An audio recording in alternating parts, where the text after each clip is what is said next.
Friends, இன்றைக்கி நம்ம சேனலில் என்ன பார்க்க போகிறோன்னா சேனைக்கிழங்கு வச்சு ஒரு சூப்பரான வறுவல் தாங்க வந்து பார்க்க போகிறோம். இந்த சேனைக்கிழங்கு வச்சு நம்ம அதிகமாக ரொம்ப டீப் ஃப்ரையெல்லாம் பண்ணாமல் ரொம்ப ஈஸியாக ரொம்ப டேஸ்டியாக நம்ம செஞ்சிடலாங்க.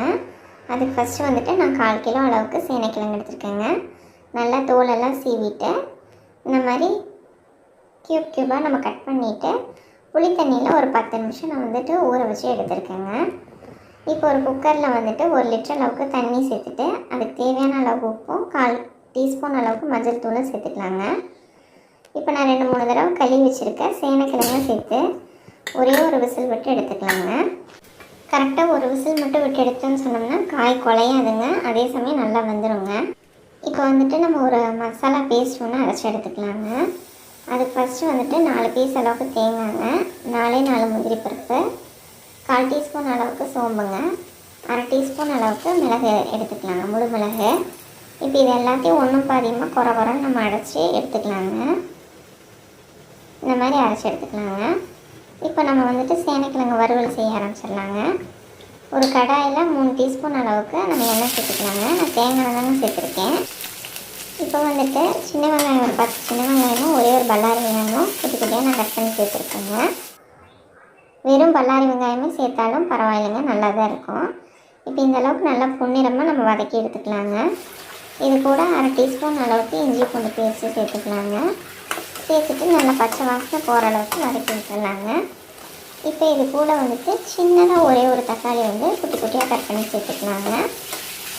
இப்போ இந்த தக்காளி நல்லா மசிஞ்சு வரணுங்க, அதுக்கு வேண்டி நம்ம உப்பு சேர்த்துக்கலாங்க. ஆல்ரெடி கிழங்குல நம்ம உப்பு சேர்த்துருக்கோங்க. ஸோ இந்த கிரேவிக்கு தேவையான அளவுக்கு மட்டும் உப்பு சேர்த்துக்கலாங்க. இப்போ இந்த தக்காளி நல்லா மசிஞ்சு வந்துடுச்சுங்க. இதில் 1/4 டீஸ்பூன் அளவுக்கு மிளகாய்த்தூள், 1/2 டீஸ்பூன் அளவுக்கு மல்லித்தூள் இது கொஞ்சம் நிறையா சேர்த்தாதாங்க நல்லாயிருக்கும். அப்புறம் 1/4 டீஸ்பூன் அளவுக்கு மஞ்சள் தூள் சேர்த்துக்கலாங்க. அப்புறமா 1/4 டீஸ்பூனுக்கும் கொஞ்சம் கம்மியாக கரம் மசாலா தூள் வந்து சேர்த்துக்கலாங்க. இதை நல்லா கலந்து விட்டுருங்க.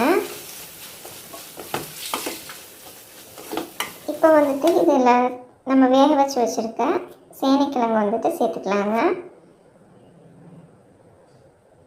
இதையும் நல்லா இப்போ கலந்து விட்டுடலாங்க. இந்த கிழங்குல வந்துட்டு உப்பு காரம் எல்லாம் பிடிக்கணுங்க. அதுக்காக வேண்டி நான் 1/4 கிளாஸ் அளவுக்கு தண்ணி வந்து சேர்த்துக்கிறேங்க. சேர்த்துட்டு இதையும் நல்லா கலந்து விட்டுடலாங்க. இப்போ இந்த தண்ணி வற்றி வரட்டுங்க. தண்ணி வற்றி வந்துருச்சு. இது கூட வந்து நம்ம அரைச்சி வச்சுருக்க தேங்காய் பேஸ்ட்டையும் சேர்த்து நல்லா கலந்து விட்டுடலாங்க. இந்த சேனைக்கிழங்கு வந்துட்டு ஒரு செமி கிரேவி தாங்க வரும். இது வந்து ரச சாதத்துக்கு, சாம்பார் சாதத்துக்கு எல்லாத்துக்குமே வந்து ரொம்ப சூப்பரான ரெசிபிங்க. அவ்வளோதாங்க, ரெடி ஆயிடுச்சு. நம்ம கடைசியாக கொஞ்சமாக கொத்தமல்லி இலை தூவி ஆஃப் பண்ணிடலாங்க. இந்த மாதிரி செமி கிரேவியாக இருக்குங்க, ரொம்ப சூப்பராக இருக்கும். ஸோ கண்டிப்பாக எல்லாம் ட்ரை பண்ணி பாருங்கள். ட்ரை பண்ணி பார்த்து எப்படி இருந்துச்சுன்னு கமெண்ட் பண்ணுங்கள் ஃப்ரெண்ட்ஸ். தேங்க்யூ.